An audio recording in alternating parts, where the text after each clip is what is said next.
आइए प्रेम से बोलिए शंकर भगवान की जय। हर हर महादेव। कि पिया मोरी रेलिया के हो डराइबर चर्चा करबे करबना। कि पिया मोरा रेलिया के हो डराइबर चर्चा करबे करबना। एही शिव चर्चा में एही शिव चर्चा में लागे नाही खर्चा चर्चा करबे करबना। पिया मोरा रेलिया के हो डराइबर चर्चा करबे करबना।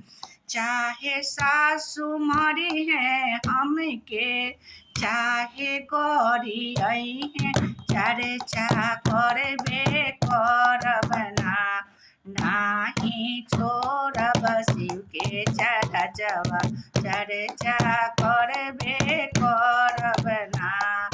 पिया मोरा रेलिया के हो डराइबर चर्चा करबे करबना।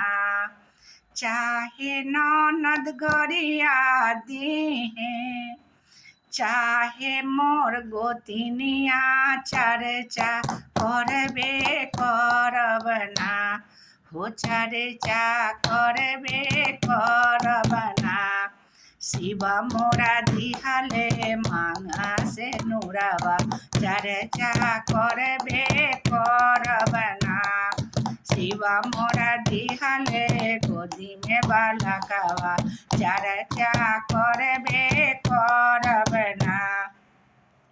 पिया मोरा रेलिया के हो डराइबर चर्चा करबे करबना।